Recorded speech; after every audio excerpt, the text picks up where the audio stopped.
umetuleta, kama si kazi ya msalaba, kama si kazi ya msalaba, kama si kazi yako ya msalaba, tusingestahili, tusingeweza Bwana. Tunatazama kazi yako ya msalaba. Alama sayana ramadia.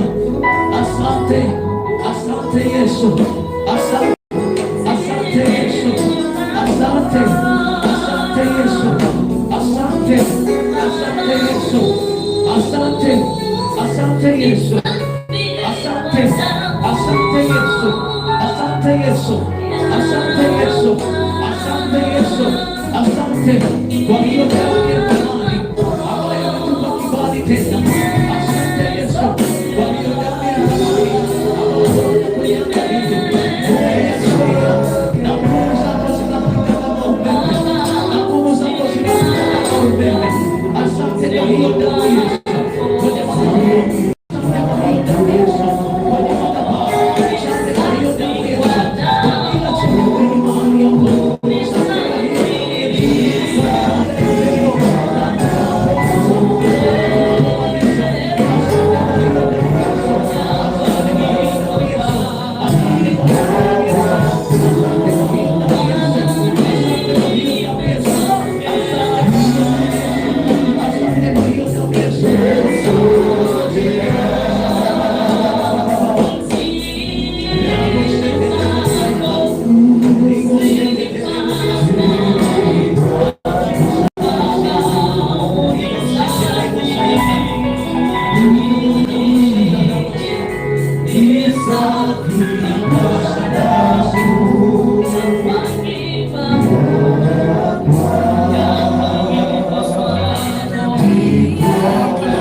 Asante Bwana wa utukufu, asante Bwana wa utukufu, asante Bwana wa utukufu, asante Bwana wa utukufu.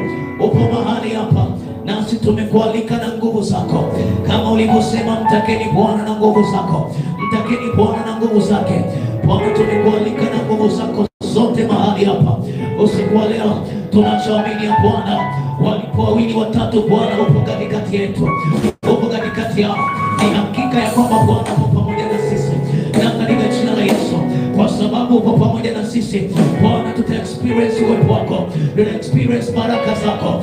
Uwepo wako, katikati ya uwepo wako Bwana kuna mpenyo, katikati ya uwepo wako Bwana kuna kuinuliwa, katikati ya uwepo wako Bwana kuna furaha, katikati ya uwepo wako Bwana kuna amani, katikati ya uwepo wako Bwana kuna kubuso, katikati ya uwepo wako Bwana kuponya, kuna kuhuishwa tena, katikati ya uwepo wako Bwana kuna kubadilishwa, kuna kubadilishwa, kuna kutengenezwa, kuna kutengenezwa, kuna kubadilishwa, katikati ya uwepo wako Bwana, katikati ya uwepo wako Bwana, katikati ya uwepo wako Bwana, katikati ya uwepo wako Bwana, katikati ya uwepo wako Bwana, nguvu zote za giza zinatoweka, mamlaka yako Bwana inatawala kwa jina la Yesu, kwa damu ya Yesu. Katikati ya uwepo wako Bwana, mapepo yanakimbia, majini yanakimbia, wachawi, waganga na kila aina ya kazi za adui, kwa uwepo wako Bwana zinasarenda mbele zako kwa jina la Yesu Kristo, kwa damu ya Yesu. Nami ninaita kila kimoja kwenye anga hili jioni leo na usiku wa leo kusapena mbele zako, nikitisha Bwana kila nafsi na kila roho na kila fikra, na kuangusha mawazo yote mabaya kwa jina la Yesu yaliyoinuka kinyume na elimu yako Mungu leo. Jioni ya leo Bwana, ninaamuru ya kwamba nguvu zako zimetembea pamoja na sisi. Ninaamuru ya kwamba roho zote za adui na upinzani hapa si mahali pake jioni ya leo na usiku wa leo, kwa jina lako hili Bwana, mpaka tunapomaliza, kwa jina la Yesu Kristo, kwa jina la Yesu Kristo, kwa jina jina la Yesu Kristo, kwa jina la Yesu Kristo, kwa jina la Yesu. Hili Bwana ni lango la mbinguni. Malaika zako Bwana watapanda na kushuka mahali hapa kwa damu ya Yesu, kwa jina la Yesu, kwa damu ya Yesu, kwa jina la Yesu, kwa damu ya Yesu, kwa jina la Yesu. Tunaamuru ya kwamba kuzimu itatetemeka usiku wa leo kwa jina la Yesu, kwa sababu Bwana uko mahali hapa. Kwa sifa kuta zitaanguka, kwa sifa kuta zitaanguka, kwa sifa magereza yatafunguka, kwa sifa milango ya chuma, mawingu ya chuma na ya shamba yatakatokatwa, yatavunjika. Hasira zilizokwisha gizani zitapisuliwa kwa sifa na maabudu. Wapanda farasi na farasi wote watazama katika bahari kwa sifa na maabudu. Bwana utahamisha, utatetemesha, mizigo itatetemesheka kwa jina la Yesu. Maana unasema mara moja tena ikatetemesha si nchi tu na mbingu pia. Bwana jioni leo na usiku wa leo, mara moja tena tetemesha vyote, tetemesha vyote kwa jina la Yesu. Maana sifa ni chakula chako, sifa ni chakula chako. Sawasawa na alivyosema mtumishi wako Hezekia, Bwana kuzimu haitakusifu, wala walioenda ushimoni hawatakutukuza, bali walio hai tuko hai Bwana. Jeshi kubwa mahali hapa, hawa walio hai ndio watakaolitukuza jina lako Yesu Kristo mahali hapa. Kila mwenye pumzi ya uhai, kila mwenye pumzi ya uhai, kila mwenye pumzi ya uhai na aliinue jina lako.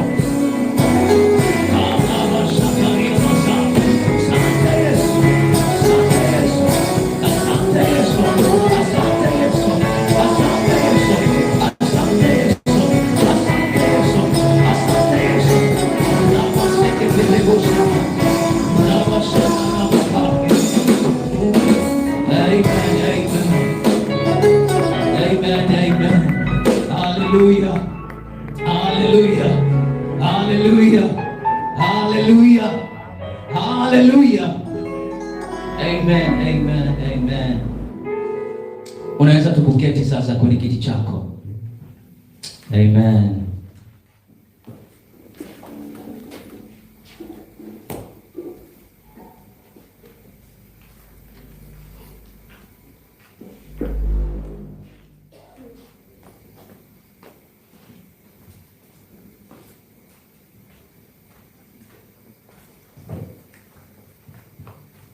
Amen. Bwana Yesu asifiwe sana. Haleluya. Haleluya. Hebu kama umeingia na hujamsalimia jirani yako, shike mkono, msalimie, mwambie karibu kwenye ibada ya leo. Yes, unaweza kushika wawili watatu, hiyo amka kwenye kiti chako, watembelea, alafu mwambie karibu kwenye ibada ya leo. Amen. Amen. Amen. Napendeza sana. Haleluya. Amen. Amen. Amen. Asante sana. Asante sana. Hakikisha unatabasamu na unafurahi kabisa kuwepo kwenye nyumba ya Bwana. Basi nisitoke sana nje ya muda, kwa sababu ibada yetu ni ibada ya kusifu na kuabudu, kesha ambao Bwana ametupa tena kwenye siku ya leo, na tunaamini kabisa tutakuwa na ibada bora na ibada ya tofauti kabisa. Hakikisha umejiandaa kumsifu Bwana, kumwabudu na kumtukuza na kumshukuru, kwa sababu tukio letu hili linaendana na shukrani ya miaka 7 ya huduma ambayo Mungu ameiweka mahali hapa. Bwana Yesu asifiwe sana. Hebu ongeza makofi kwa Kristo Yesu. Ongeza tu makofi kwa Kristo Yesu kama unapiga makofi. Ndio. Yes. Yes. Tukio letu hili linaendana na maadhimisho ya miaka 7 ya huduma hii ya Porters. Tangu Mungu alipoisimamisha hapa mwaka 2019 mpaka leo. Bado tupo. Bwana Yesu asifiwe sana. Hebu mwambie mwenzako bado tupo. Bado tupo. Yes, hallelujah. Amen, na tutaendelea kuwepo. Hallelujah. Kwa hiyo ratiba yetu inatuonesha ni wakati sasa wa kufahamiana ama kutambulishana sisi wote ambao tumepata neema ya kuingia kwenye hema la Bwana, hema ya Bwana usiku wa leo. Basi nimkaribishe mama wa watoto wengi, mama wa watoto wengi kwenye huduma hii na kanisa hili na mahali pengi sana, mama yetu, mama mchungaji Upendo Ndole akaribia hapa mbele kwa ajili ya kufanya tukio hili la ukaribisho kwa wenyeji na wageni wetu. Karibu sana mama. Nisikie wakati tunamkaribisha mama. Yes, makofi wakati tunamkaribisha mama. Yes. Karibu sana mama. Karibu sana mama. Karibu sana mama mahali hapa. Mama watoto wengi ndio.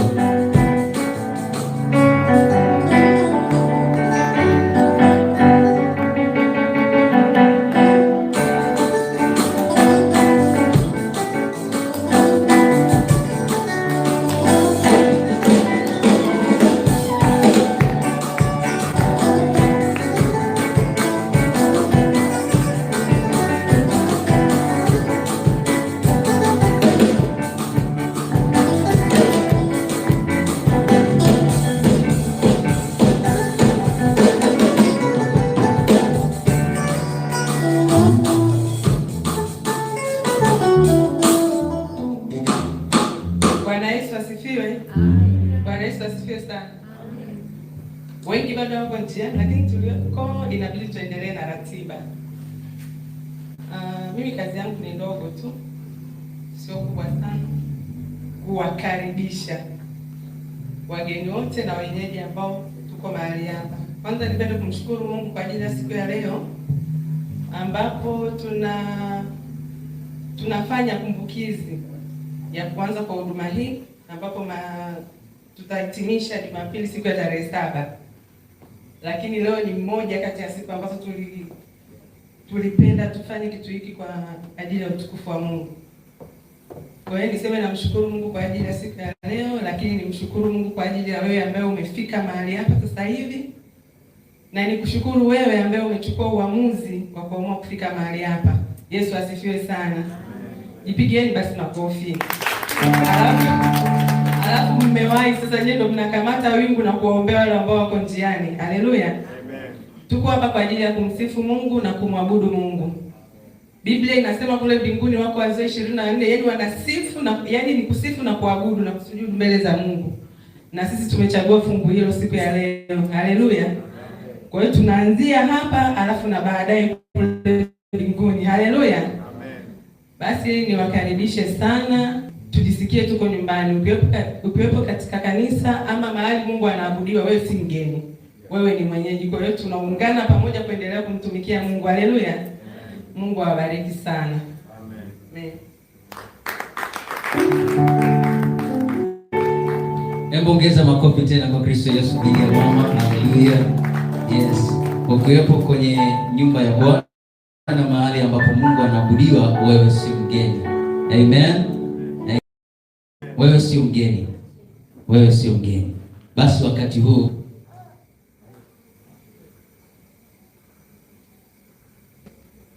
nimkaribishe mtumishi wa Mungu Mr. ili jina ni gumu kidogo, Mr. Misericordious. Nimekosea?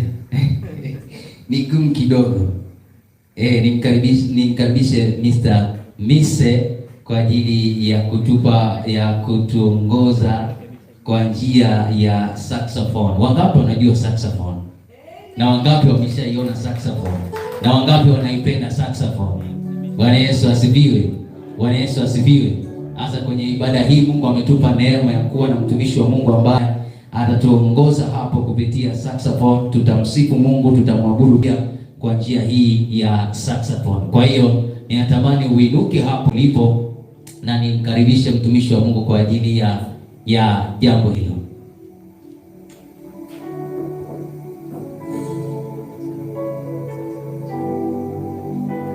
Bwana Yesu asifiwe kanisa la Mungu. Bwana Yesu asifiwe. Wakina mama oye. Wababa oye. Na vijana. Ninamshukuru Mungu sana kwa neema hii ya pekee kabisa ambao Mungu ametupa sisi kuhudumu pamoja nanyi katika ibada hii ya kipekee. Mambo yote tunafanya duniani tutayaacha, lakini ibada hatutaacha. Mbinguni kwetu kumsifu Mungu na kumwabudu. Mchungaji, ubarikiwe sana kwa ajili ya maono, lakini pia kwa moyo wa upendo na kutukaribisha tena kwenye ibada hii. Mimi naitwa Margaret Misericordias. Misericordias ni mume wangu. Alikuwa hawepo jioni ya leo, lakini kuna dharura ambayo imejitokeza ikamfanya kwamba asiwepo leo. Lakini niko hapo kumwakilisha. Tumeongozana na mtumishi wa Mungu ambaye ni mpiga saxophone na hudumu pamoja, atatuhudumia kwa niaba yake. Bwana Yesu asifiwe sana. Na tutabarikiwa. Kae mkao wa kubarikiwa, si ndio? Yaani wewe usimwangalie mtu mwingine, wewe mwabudu Mungu. Fanya mbele za Bwana, usifanye mbele za wanadamu. Hakika utamwona Mungu. Mungu abariki sana. Amina sana. Hebu tuongeze makofi tena kwa Yesu Kristo. Yes, wakati mtumishi wa Mungu anaseti mitambo yake, ukae mkao wa kubarikiwa. Haleluya. Haleluya. Ukae mkao wa kubarikiwa.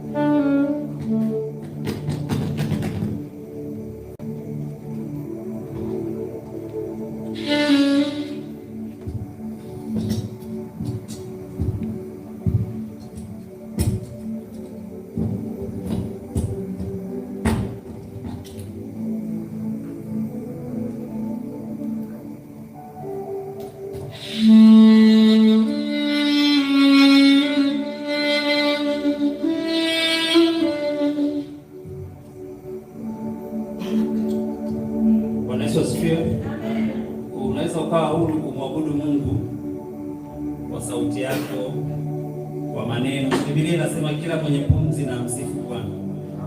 Kwa hiyo hatuko hapa kukurudisha, siko hapa ili waanze kunishangaa, lakini Mungu akikuongoza, ukiyajua maneno ambayo ya nyimbo ambazo tutakuwa tunaimba, unaweza kuendelea nazo. Lakini kama hujui ni wimbo gani, kuna kitu cha kumwambia Mungu, usikae kimya. Tunamwabudu Mungu kwa kuimba, tunamwabudu Mungu kwa maneno, tunamwabudu Mungu kwa vyombo. Bwana Yesu asifiwe. Amina. Wakati tukiwa tunaendelea, ndugu yangu Eric anaweza akawa ana mic, anaweza akatusaidia kuongoza. Bwana Yesu asifiwe.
sauti yako, mwambie sema haleluya.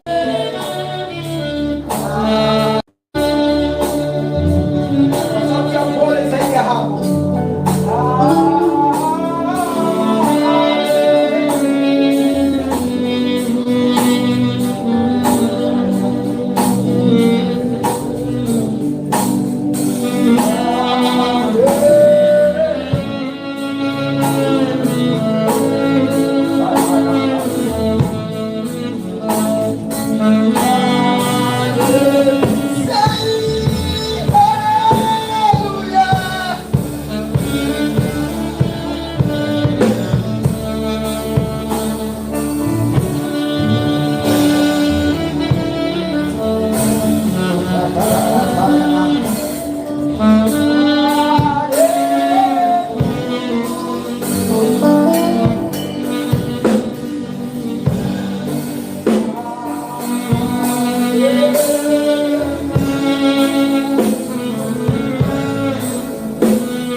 Wow.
Makofi na vigelegele mbele za Bwana.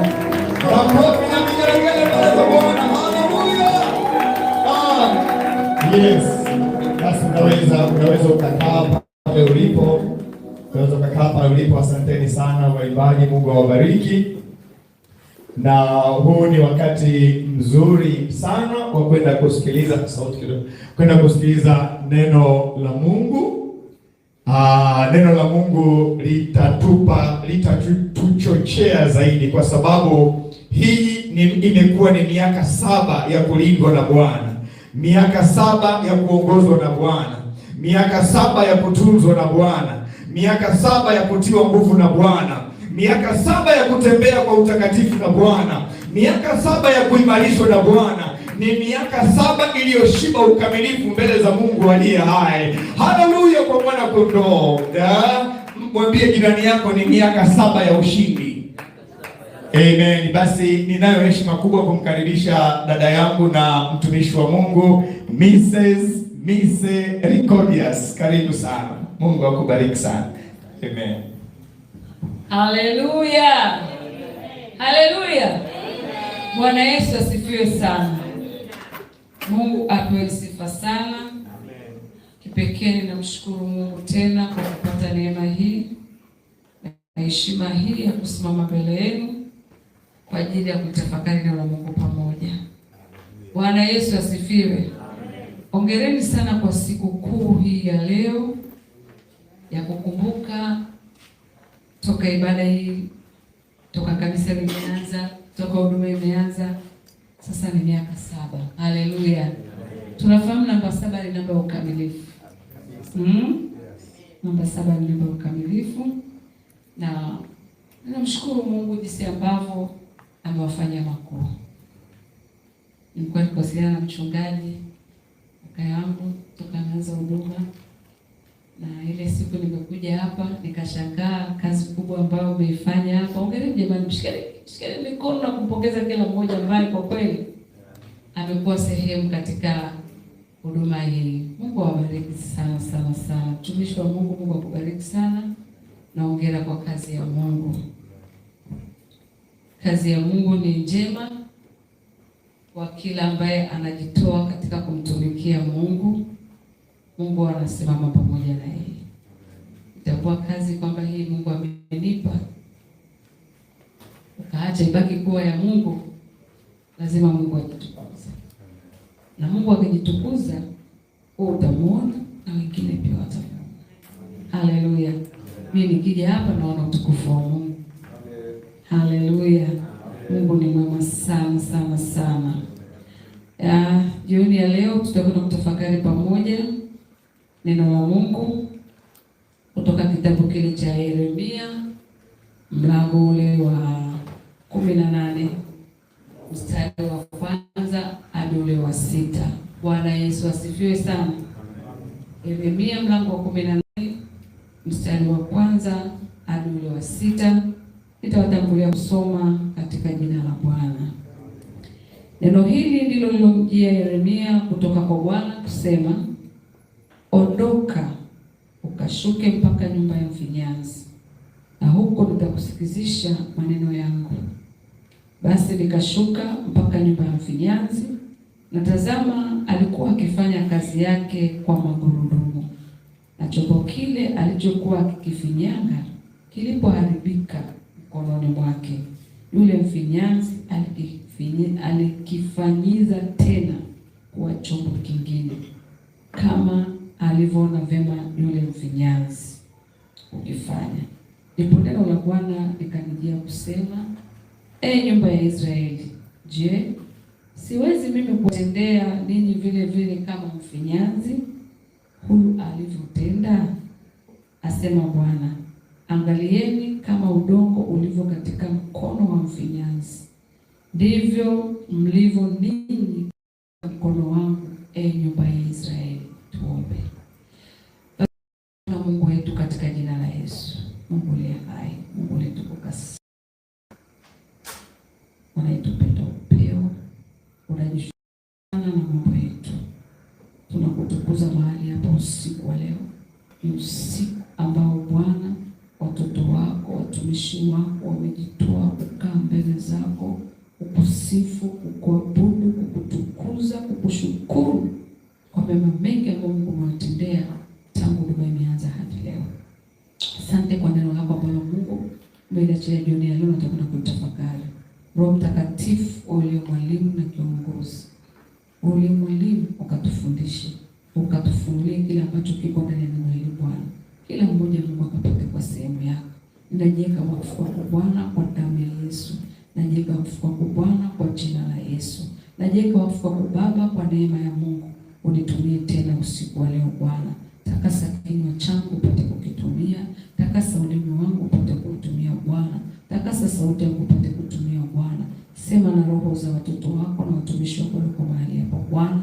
Hata wale ambao wanafuatilia kupitia mtandao Mfalme. Mungu kajitukuze mwenyewe kupitia neno lako, ukalifunue kwetu katika jina la Yesu Kristo. Nikicha kila falme na kila mamlaka zinazojiinua kupinga kuzuia cha kwako, ninazitangazia kushindwa katika jina la Yesu. Shauri lako ndilo litakalosimama. Jitukuze Bwana usiku wa leo, usiku wako Bwana. Pokea utukufu Bwana. Tunakuadhimisha, tunakutukuza, tunakupenda, tunakushangilia. Mioyo yetu na kulea sifa, heshima na utukufu, kwa kuwa hatuna Mungu mwingine wa kumwabudu ila wewe Bwana. Pokea utukufu katika ujumbe huu. Sema na watoto wako, ninaomba na kushukuru. Amen. Haleluya.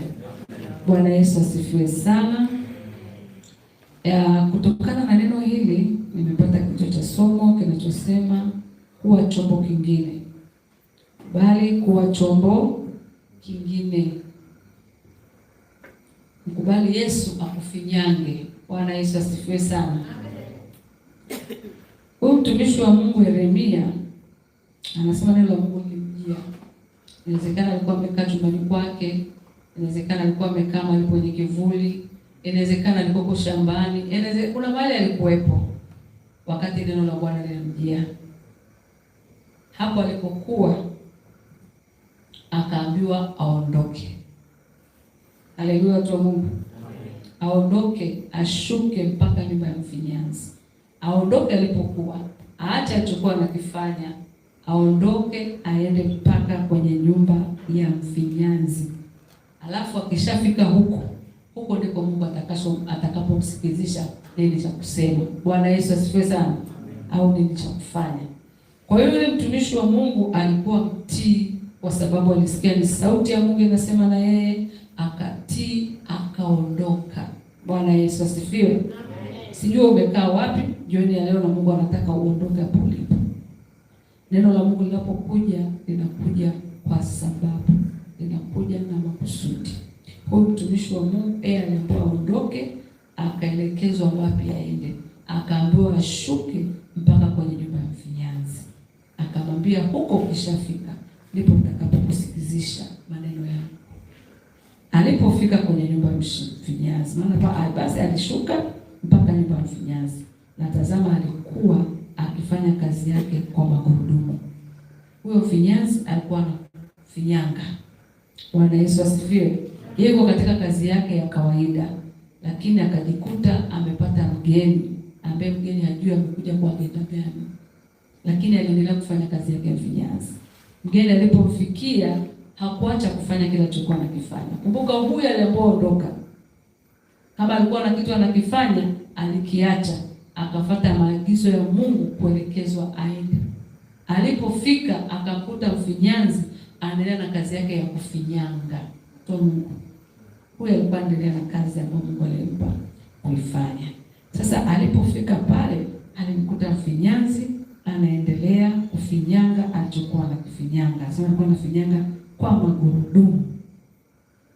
na chombo kile. Sasa huyo alipofika ni kwamba alikuta mtu anaendelea kufanya kitu, kumbe alichotolewa kule ni kuja kuangalia nini kinaendelea, amwangalie yule anachokifanya. Kwa alipofika pale, yule aliyemkuta akawa anamwangalia, akamkuta yule mtu anatengeneza chombo, anafinyanga, na chombo kile alichokuwa akikifinyanga kilipoharibika. Kuna watu walishachezaga hapa na udongo, kafinyanga udongo, ukiharibika unafanyaje? Sisi nishatengenezaga mdoli, utumia udongo, unatengeneza chungu, unatengeneza sijui kama James, sisi ni mcheze na udongo. Sisi enzi zetu za mazetu sisi tulikuwa tunacheza na udongo. Kwa hiyo unatengeneza udongo, unatengeneza mtu, unamwekea na mikono na miguu na mshikamanisha udongo, ulikuwa unafanya hivi. Kwa hiyo alikuwa anafinyanga, ni udongo alikuwa anatumia katika kutengeneza kile alichokuwa anakitengeneza. Lakini sasa anapokitengeneza mwenyewe, anakitathmini mwenyewe, anakuwa na maono yake na akili yake kwamba kuna kitu fulani anataka kukifanya. Akikutokea vile alivyokuwa anakitaka, anakiharibu kile, anakitengeneza kingine mpaka apate kile ambacho anakitaka. Sasa ikitokea kitu kimeharibika mkononi mwake, yule mfinyazi alikuwa akifinyanga tena kuwa chombo kingine. Pengine alikuwa anafinyanga chungu, kama chungu kimekataa, anatengeneza kinakuwa kama ni kitu kingine cha tofauti na chungu. Bwana Yesu asifiwe sana. Kwa alikuwa anakifinyanga tena kuwa chombo kingine, kama alivyoona vema yule mfinyazi. Kama alivyoona mfinyazi, sio yule ambaye anaangalia, yeye ndo anayefanya kazi ya kufinyanga. Yeye mwenyewe ndo anayetathmini, yeye ndo anayetengeneza kile chombo alichokuwa anakitengeneza. Ndipo neno la Bwana likamjia kusema, nyumba ya Israeli, je, siwezi mimi kuwatendea nini vile vile kama mfinyanzi? Hasa kilichomleta pale, yaani pale ambapo Mungu abadilika kusikizisha neno langu. Sasa hili ndilo neno la Bwana kwenye mstari huu wa 6. Anasema, nyumba ya Israeli, je, siwezi mimi kuwatendea ninyi vile vile kama mfinyanzi huyu alivyotenda? Vile vile vipi sasa? Yule alikuwa anafinyanga, sawa? Akiona kile chombo kimeharibika, alikuwa haachi, anafinyanga. Kikiharibika maana yake atafinyanga tena mpaka apate kitu anachokitaka. Sasa Mungu ametuumba sisi wanadamu, mwenye maono na sisi ni Mungu, anataka sisi tuweje ni Mungu, sio sisi, kwa sababu Mungu ndo mfinyanzi. Kwa yeye anatengeneza wewe uwe vile ambavyo yeye anataka uwe. Usipokuwa, Mungu hachoki, anaendelea kukutengeneza upya. Ndio maana akamwambia nyumba ya Israeli, je, mimi siwezi kuwatendea ninyi vile vile kama mfinyanzi huyu alivyotenda? Tunakumbuka mfinyanzi alikuwa anatengeneza, anafinyanga, kikiharibika anatengeneza kitu kingine. Sasa anasema, angalieni kama udongo ulivyo katika mkono wa mfinyanzi, ndivyo ninyi mlivyo katika mikono yangu. Wangapi wanajua kwamba kwenye mikono ya Mungu? Tuko kwenye mikono ya Mungu. Sawa. Sisi wanadamu tabia moja ambayo natumiaga lugha nyepesi, tunapora maono ya nani? Ya Mungu. Aliyetufikiria tuzaliwe tuje tuishi duniani ni Mungu mwenyewe. Sawa? Mwenye future yetu ni Mungu mwenyewe. Anataka sisi tuweje ni Mungu mwenyewe. Bwana Yesu asifiwe sana. Tuwe wapi wakati gani ni Mungu mwenyewe. Tufanye nini ni Mungu mwenyewe. Kwa anayetathmini maisha yetu ni Mungu. Lakini sasa sisi tulipokuja hapa duniani kama wageni, haturudi kwake kumuuliza Mungu tunataka sisi tuweje. Tunaishi maisha yetu sisi tunavyotaka. Bwana Yesu asifiwe. Tunajitengeneza tunavyotaka. Tunajiendesha tunavyotaka. Lakini wakati sisi tunafanya hivyo, bado Mungu anatambua ya kwamba hawa watu nimeomba mimi na wako kwenye mikono yangu. Kwa wakati wanapotaka uende njia hii, unaamua kwenda njia nyingine, bado uko kwenye mkono wa Mungu.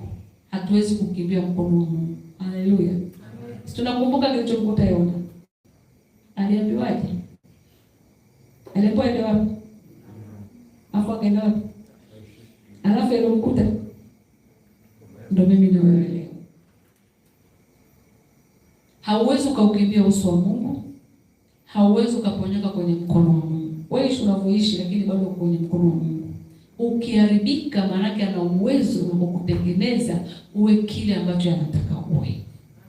Bwana Yesu asifiwe. Kwa hiyo sasa unapoishi hapa duniani, tafuta kujua mapenzi ya Mungu ni yapi. Mungu anataka uweje. Bwana Yesu asifiwe. Alafu yeye ambaye ni mfinyanzi, utakapojitathmini ukajiona kwamba mimi naona hiki ndicho Mungu anachotaka niwe, ila mimi ninachokifanya sicho ambacho Mungu anataka niwe, unarudi kwa mfinyanzi anayefinyanga akufinyange tena ili uwe kile kitu ambacho Mungu anataka. Mara ya mwisho nikuja hapa, huko kuna semina ya mabinti na wamama, ya wanawake na mabinti, nikaongea na wakina mama. Leo ni ibada ya kusifu na kumshukuru Mungu, niko mahali hapa. Na tutaka kusema ni nini? Kwa nini uko hapa? Umeshajiuliza kwa nini unasali kwenye hili kanisa? Mungu anataka nini ufanye kwenye hili kanisa? Wakati unapoadhimisha miaka 7. Bwana Yesu asifiwe. Maana kuna kitu ambacho Mungu alipaswa kukiona unakifanya kwa miaka 7. Bwana Yesu asifiwe. Umefanya kwa utashi wako ama umefanya vile ambavyo Mungu ametaka ufanye? Ni mahali pa kujitathmini. Si ndio watumishi wa Mungu? Pale ambapo umeona umepiga hatua moja hata ndogo, unamshukuru Mungu. Lakini je, unafikiri kwenda mbali zaidi ya hapo au unafikiri umeshaweza kufanya? Bwana Yesu asifiwe. Kwa Mungu anapokuweka mahali, anakuwa kwa kusudi. Lakini wakati tunapokuwa mahali, tambua kabisa kwamba mimi bado niko kwenye mikono ya Mungu. Mimi bado ni mtoto wa Bwana. Bwana Yesu asifiwe. Kwa Mungu wakati mwingine anapokaa, anakuona unaenda katika njia ambayo sio, anatambua kwenye mikono yake. Maana hiyo anakufinyanga tena. Nani atanikatalia kwamba kitendo cha Yona kwenda kumezwa na samaki Mungu alikuwa amfinyangi?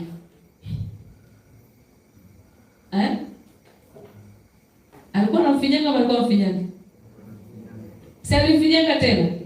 Sasa alikimbia. Akaenda akaingia kwenye kile chombo kule. Bahari ikapigwa zoruba mpaka akasema hili ni kitu gani?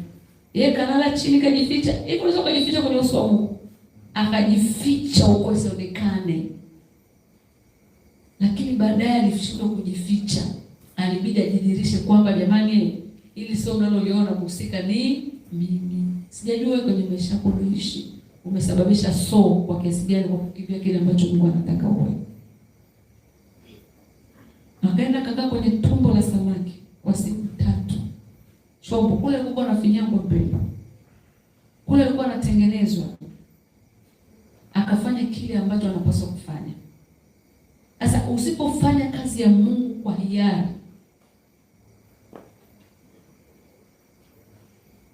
kama ambavyo Mungu amekuelekeza, kuna mahali utapita, alafu utashangaa kwa nini napita hapa.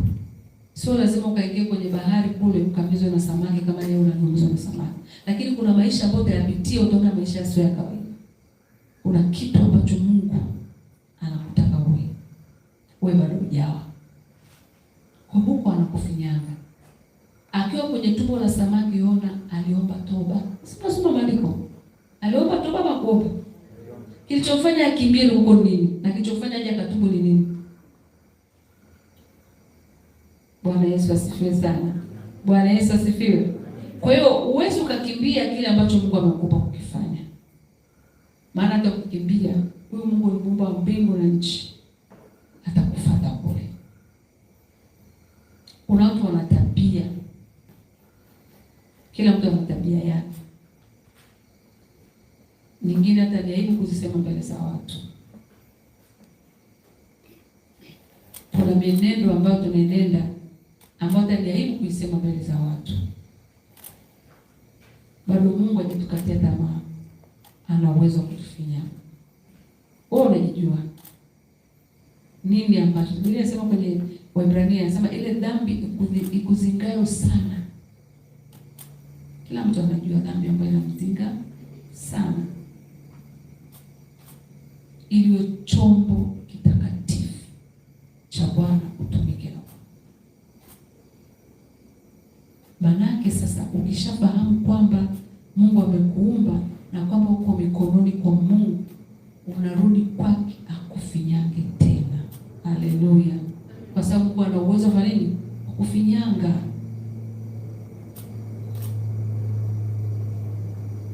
Mungu anatutengeneza upya. Sasa kufinyanga ni kufanya kuwa chombo kipya kikali cha kupuria. Bwana Yesu asifiwe. Kila mtu ana kitu kikubwa ambacho Mungu amempa, hata kama hakijui.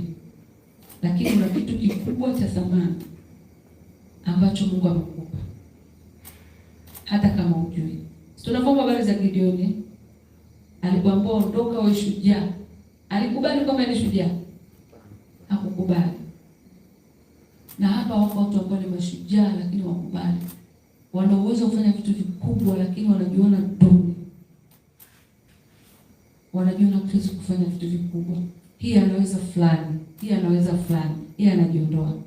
Kwa hiyo Gideon alisema kwamba mimi sisi hatuwezi. Kwanza sisi ni kabila dogo kuliko makabila yote. Tena ni maskini. Lakini Mungu anaambia ni shujaa, ondoka na uwezo huu. Bwana Yesu asifiwe. Ukiwa na Mungu kwenye maisha yako, wewe sio mdogo. Unaelewa? Kama una Mungu kwenye maisha yako, wewe sio mdogo. Wewe sio mdogo. Lakini adui wakati mwingine anatufanya tusitafakari, tukajiona katika uhalisia wetu. Watu wanajikatia tamaa. Anapita kwenye ugumu fulani wa maisha, anaona mimi kitu gani? Mimi kitu sichofaa. Si kweli. Mungu anaweza kukufinyanga tena ukawa kile ambacho alikusudia kuwa. Watu wanaelewa? Haijalishi unawaza nini sasa hivi na kujiona mnyonge sana au maskini sana ama mtu duni sana, lakini Mungu alishakukusudia kuwa mtu mkubwa sana. Imagine Yesu alizaliwa katika hori la ng'ombe lakini akiwa ni mfalme. Alizaliwa kwenye hori la ng'ombe lakini akiwa ni mfalme. Sasa unaweza kuzaliwa katika familia ambayo iko duni sana au kaishi maisha ambayo ni duni sana, ukaona ndio umefika, hayo ndio maisha yangu. Lakini kumbe kupitia neno la Mungu jioni ya leo, ufahamu wako unafunguliwa kujiona wewe ni mkuu. Maana Mungu anakufinyanga ujifikirie tofauti. Yaani unapokuwa na Mungu, wewe ni mkuu kwa sababu Mungu ni mkuu, anakaa ndani yako. Kwa mtizamo unafanya nini? Unabadilika. Yaani ile kufunguliwa, kujua ni sawa na kufinyangwa, kutengenezwa. Ulikuwa unaelekea huku, unapata habari njema ya ufalme wa Mungu, unaielewa, inakutengeneza kuwa kitu kingine, unageukia upande wa pili. Bwana Yesu asifiwe sana. Kwani mkufahamu habari za Sauli? Aliambiwa atakutana na watu atatabiri alafu atageuzwa. Si ndio? Kule kugeuza sio kufinyangwa pia. Bwana Yesu asifiwe sana. Kwa usijione huko wewe uko chini leo, kesho utakuwa juu. Bwana Yesu asifiwe. Usijikatie tamaa. Sijui kwa nini naongea hili neno, lakini usijikatie tamaa namna ulivyo leo. Wewe hujui, aliyekuumba anakujua. Kwa hiyo unaweza kujitengenezea ngome yako ambayo sio sahihi. Ukawa na mawazo yako ya duni tu, kujiona kwamba hao ndio fulani wanastahili kuwa wakubwa, hao ndio wakubwa, hao ndio wataendesha magari, hao ndio watajenga, mimi siwezi kufanya chochote. Usijifunge mahali kama hapo. Akili yako inabidi finyangwe upya. Ufikiri kama Mungu ambavyo amekukusudia. Uone kama ambavyo Mungu anakuona kwenye future yako. Ana uwezo kukufinyanga tena na kukufanya kitu kingine tena. Ukawa mkuu kama ambavyo amekusudia kuwa mkuu. Hao wanaosikia ni viongozi wakubwa, walianza chini wapendwa. Watu waanzi juu, tunaanza chini kwenda juu. Kwa hali ambayo unaipitia leo, akili yako Mungu aifinyange. Uwe na mtizamo mwingine tofauti na mtizamo ulionao leo, kwa kujiona uko duni ama ni mnyonge sana ama ni dhaifu sana. Bwana Yesu asifiwe. Mungu aliongea neno hapa la kutia moyo kwa hawa watu. Akasema na chombo kile alichokuwa ule mstari sana, chombo kile alichokuwa akikifinyanga kilipoharibika. Yaani wewe unapokuwa Mungu amekuumba, yaani kama hujaumbwa, Mungu anakuwa ameshajua utakuja duniani, utaishi 1, 2, 3 mpaka utakapokufa. Utapitia hiki, utakuwa mkuu, utakuwa nani, unaanza kufungua ukurasa wa maisha kuishi. Sasa tatizo ni kwamba hatutafuti kujua Mungu ametukusudia nini, sisi tunaishi tu wenyewe.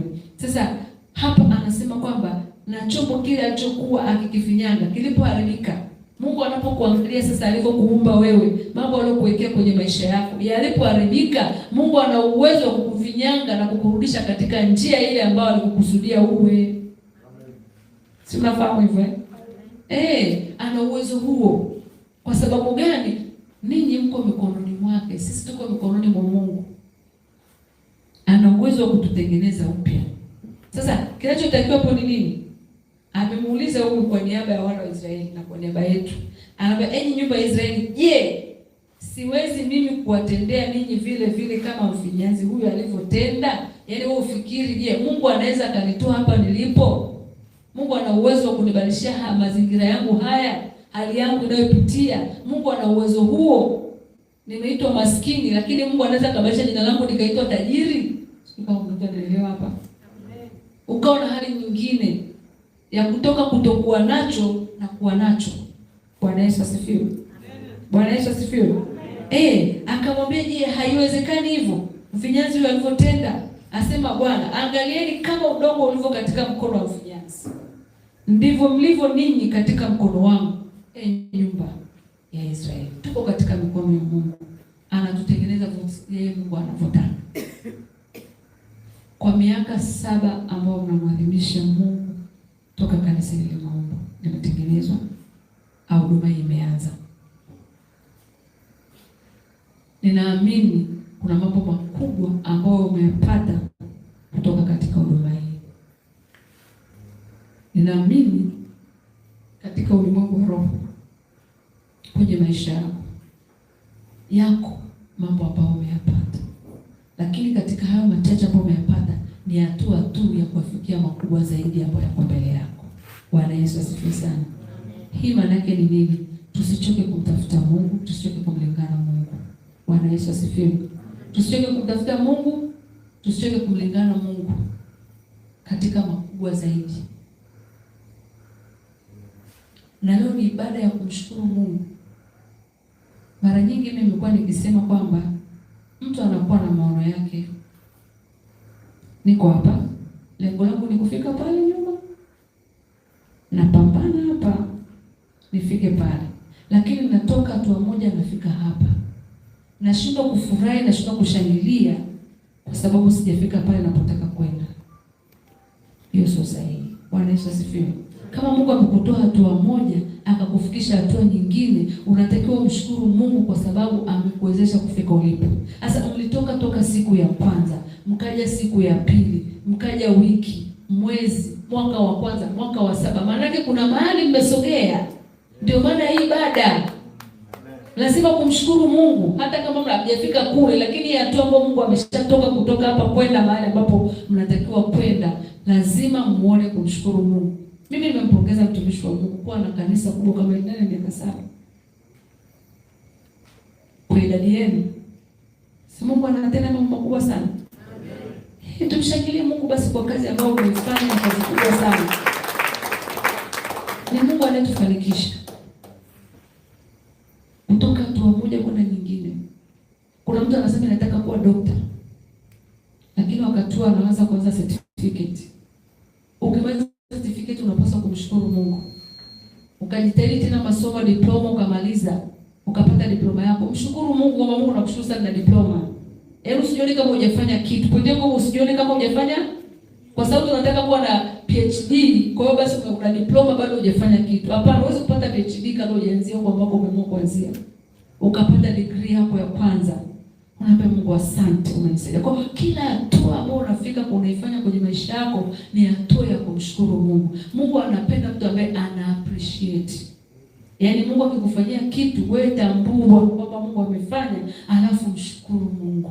Kadiri unavyomshukuru ndivyo Mungu anakufungulia mlango mwingine wa neema kwenda kule ambako unataka kwenda kwa ajili ya utukufu wa jina lake. Hata wale waliowaponya wale watu 10 wakapona wote, salirudi mmoja kushukuru. Akawaambia hao kenda wengine wako wapi? Wote.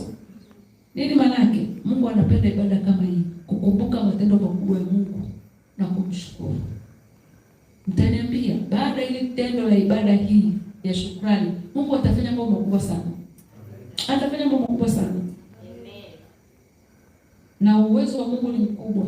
Siku zote Mungu anawaza zaidi ya jinsi tunavyowaza.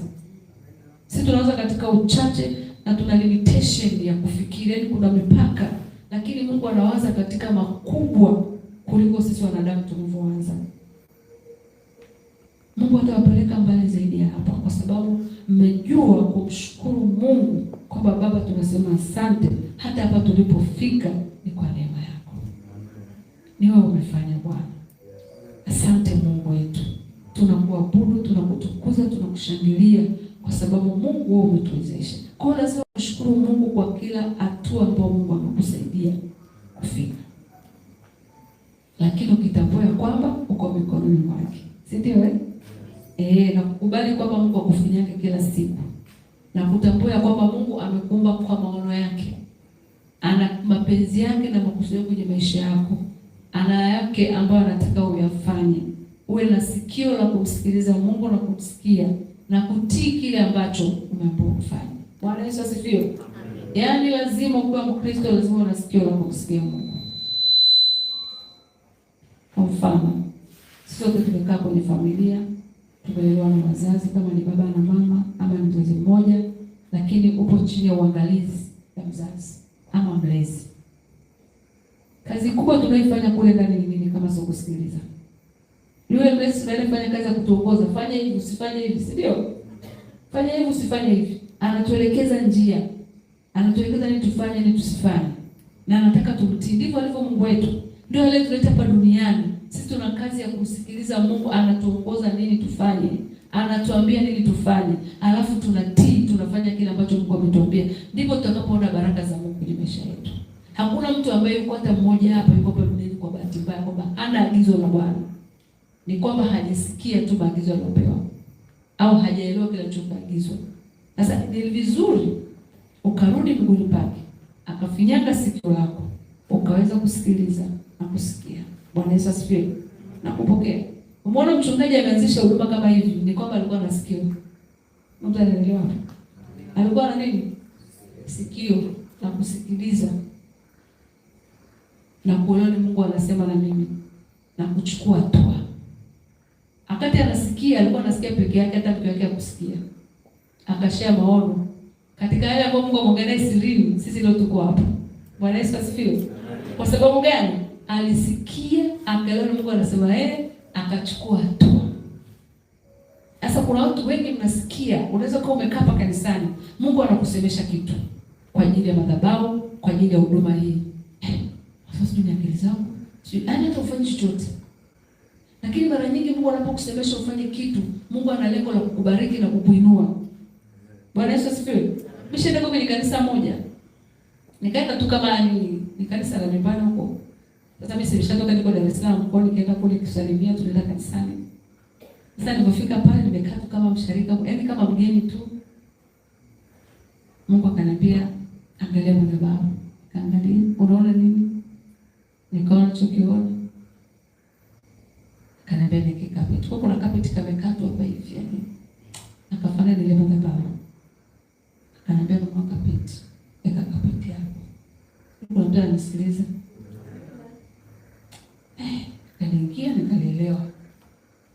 Baada ya ibada nikamtafuta mchungaji. Kama Mungu akanisaidia kitu hapa kwa ajili ya madhabahu. Nazungumza baada ya kusikiliza na kusikia kile ambacho Mungu anataka ukifanye. Kwa hiyo nikawaomba, kwa sababu nilikuja tu sina issue. Kwa Mungu akawa na issue. Mimi kati nimekuja kawaida, lakini pale nilienda kikazi. Bila mimi kujua nimeenda kikazi. Kwa hiyo nikamwambia tu mchungaji nisaidie kupima hapa. Mimi nilienda Dar es Salaam nikaacha contact zangu, kasema basi nipe vipimo.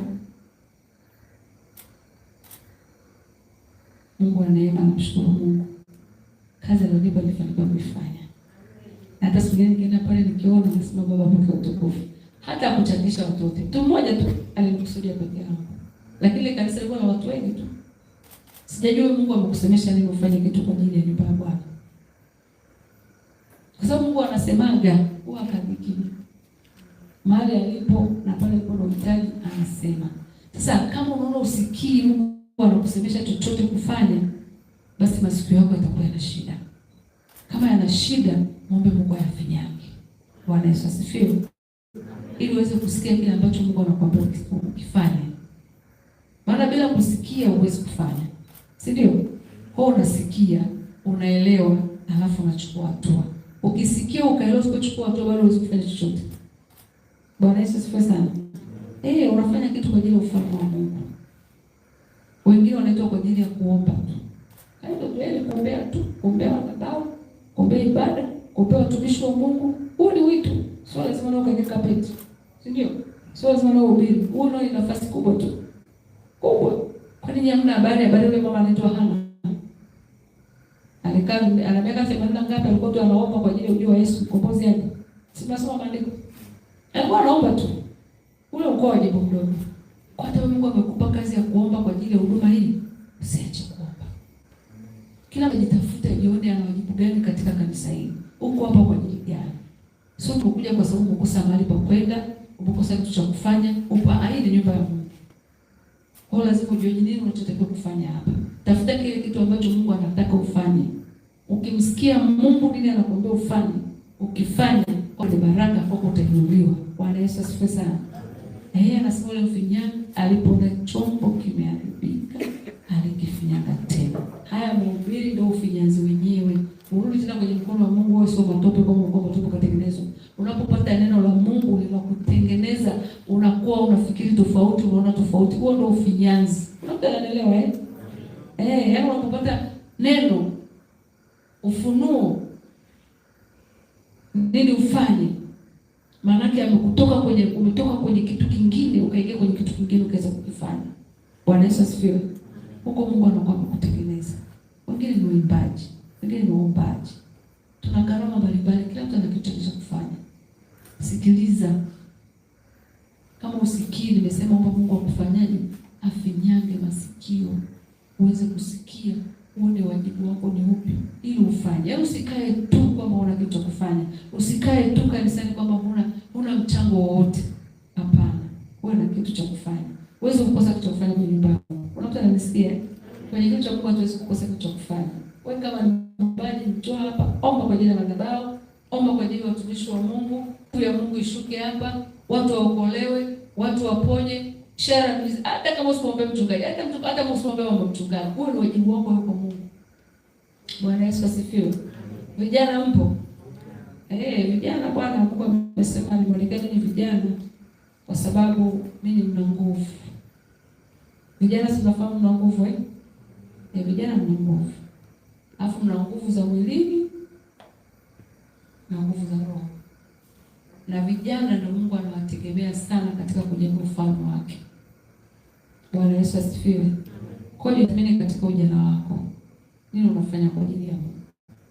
Katika kujenga ufalme wa Mungu unafanya nini? Kazi yako ni nini? Kuna maisha yako binafsi unaoishi kukufanya uishi, lakini kwa ajili ya ufalme wa Mungu nini ambacho uko committed kwacho? Ambacho ukikifanya unasikia raha kwamba hapa nimemtumikia Mungu. Bwana Yesu asifiwe. Lazima uwe na nafasi hiyo. Lazima uwajibike kwa Mungu. Katika miaka 7 hii ambao unamshukuru Mungu, unawaza nini juu ya Bwana kwa habari ya nyumba yake, kwa ajili ya huduma hii, kwa ajili ya kazi yake? Nini ambacho unawaza? Nini ambacho Mungu anakusemesha? Nini ambacho unakikusudia moyoni mwako? Bwana Yesu asifiwe sana. Unajua kuna watu ambao wanakuwepo mahali lakini fulani ndio anaweza zaidi. Hata wewe unaweza zaidi. Kama uko hapa na wewe pia unaweza zaidi.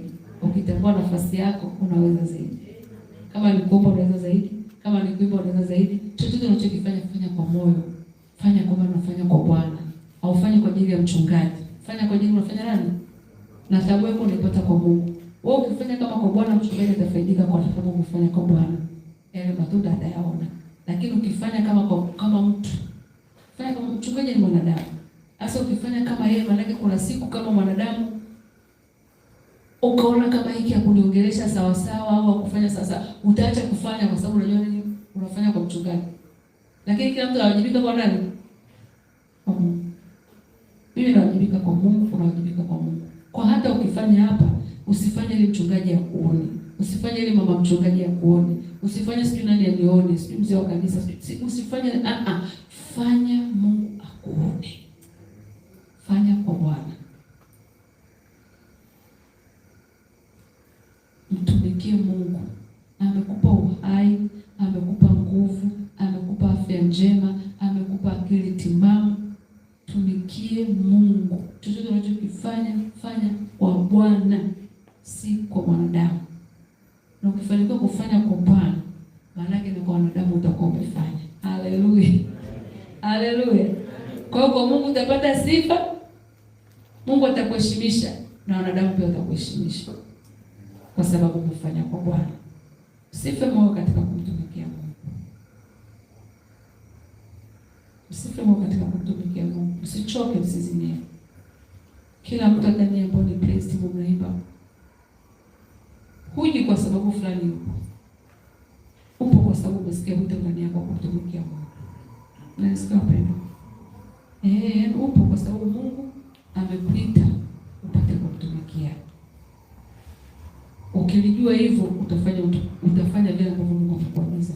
Kwa sababu huyu mtu alikuwa anafanya kazi zake. Akaambiwa ondoka, shuka, uende ukaangalie kule nitakusemesha. Kazi yake aliyokupewa ni ile ya kutoka kwenda kuangalia, awe shuhuda kwa kile ambacho Mungu anamwambia anachoweza kukifanya. Na alipofika kule alikuta mtu anafinyanga, anatengeneza kikiharibika na kifinya. Kwa hiyo alikuja kwa ajili ya kazi hiyo tu. Hivi unaona kama ni kazi ndogo? Sio ndogo kwa sababu ya utii. Yeye alitii kile ambacho Mungu kamwambia.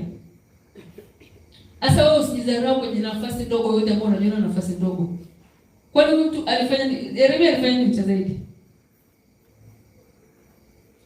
Alichoambiwa wewe nenda ukaangalie.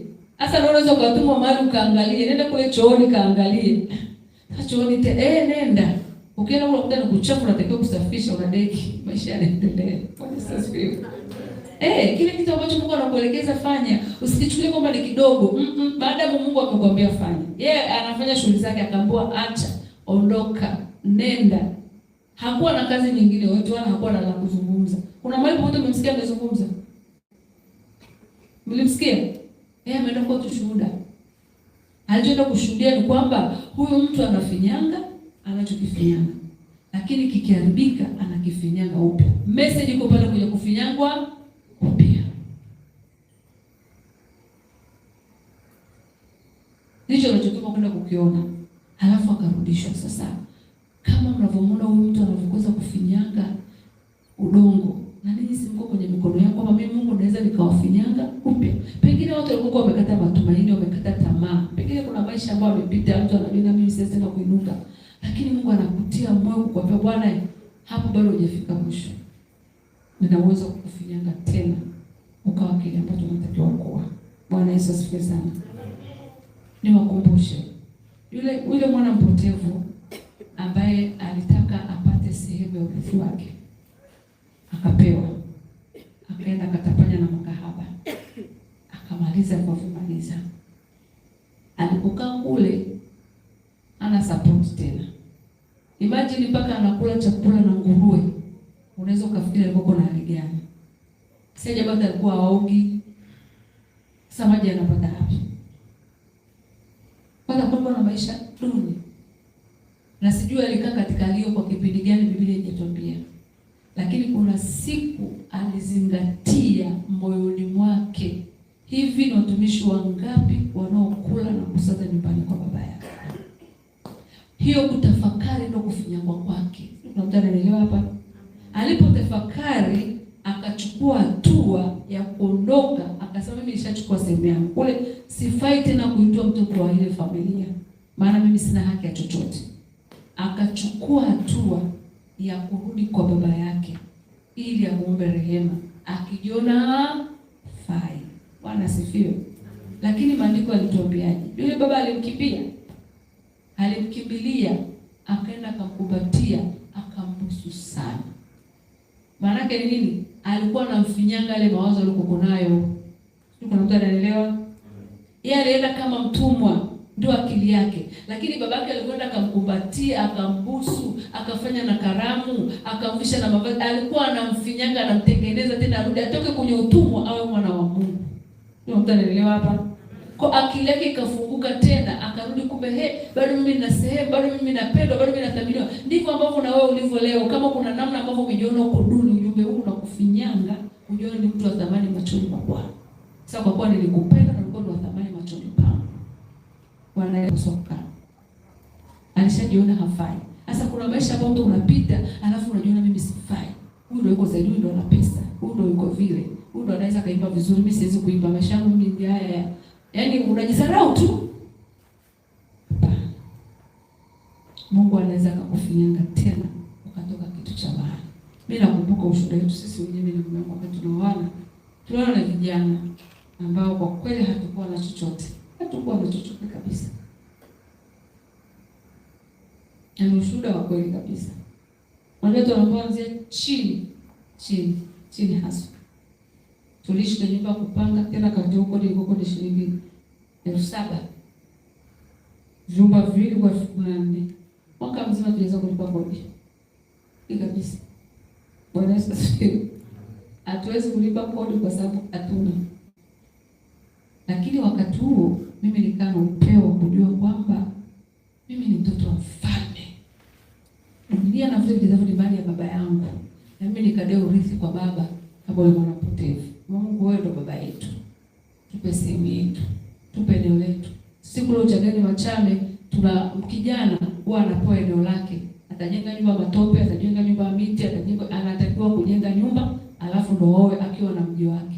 Kwa mimi nikamwambia Mungu, sasa sisi tumeoana. Mume wangu sasa tumwambia jenge, kwa sababu tulikuwa tunafanya kazi ofisini moja. Tukipata 5,000 ndio hiyo, tupata 1000 ndio hiyo. Ndio ya nauli na kula basi. Nauli ya kwenda ofisini na kurudi kazini, hakuna cha ziada. Sasa singeweza kumwambia tujenge nyumba. Kwa mimi nikaa nang'ang'ana na Mungu. Sasa cha ajabu mimi nang'ang'ana na Mungu.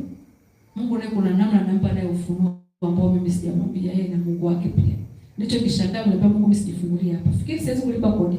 Alafu Mungu sijifungulia. Alafu nataka tuombe kwenye nyumba yetu.